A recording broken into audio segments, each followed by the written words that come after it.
Nama saya Fikra Hidayat dari Prodi D4 Kebidanan akan menjelaskan tentang konsepsi kehamilan, persalinan, pasca persalinan, dan bayi baru lahir.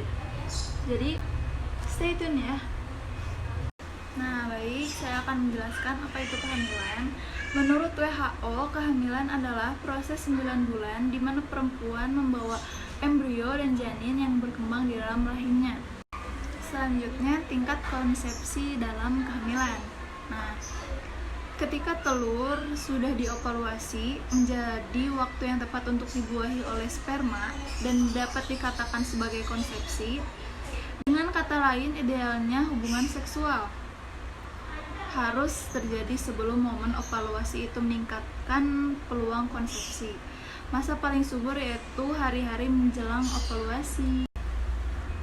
Nah, berapa lama sih waktu pembuahan?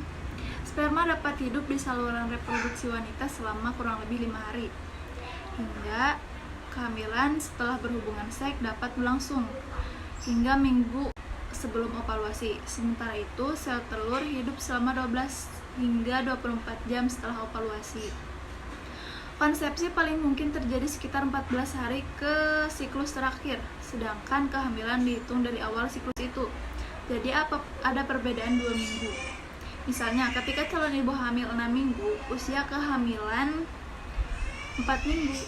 Baik, bunda-bunda, tadi sudah saya jelaskan tentang kehamilan. Sekarang kita lanjut ke konsepsi persalinan. Persalinan adalah sebuah proses di mana bayi, plasenta, dan selaput ketuban keluar dari uterus ibu. Persalinan dianggap normal jika prosesnya terjadi pada usia kehamilan yang cukup bulan, tanpa disertai adanya penyulit. Selanjutnya, tanda persalinan. Yang pertama adalah terjadinya his persalinan. Yang kedua, pengeluaran lendir dan darah. Yang ketiga, ada beberapa kasus persalinan terjadi pecah ketuban. Yang keempat, hasil-hasil didapatkan dari pemeriksaan yakni pelunakan serviks, pendataran serviks, dan pembukaan serviks. Selanjutnya yaitu proses persalinan. Proses persalinan sendiri itu dibagi menjadi 4 kala. Kala yang pertama itu biasanya disebut dengan kala pembukaan.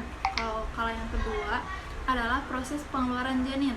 Kala yang ketiga itu proses pengeluaran plasenta, dan kala yang keempat itu 1 jam usai proses persalinan atau juga bisa disebut dengan observasi persalinan. Yang ketiga adalah konsepsi pasca persalinan. Nah, pasca persalinan ini bisa disebut juga masa nifas, yaitu kondisi pasca persalinan hingga kembali seperti sebelum hamil. Biasanya terjadi antara 4 sampai 6 minggu.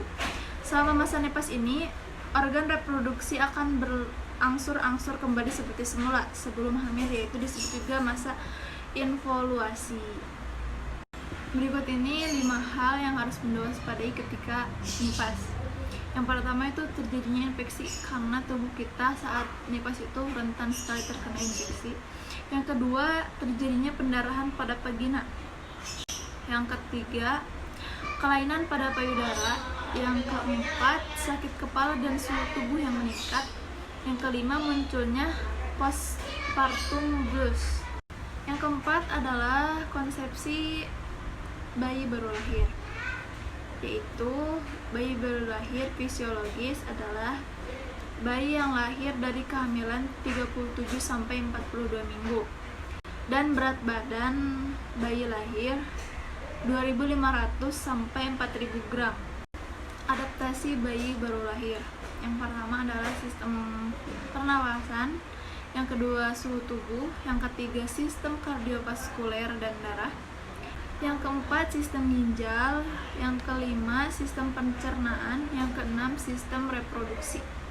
Baik teman-teman, sekian materi dari saya, semoga bermanfaat dan bisa membantu kalian semua.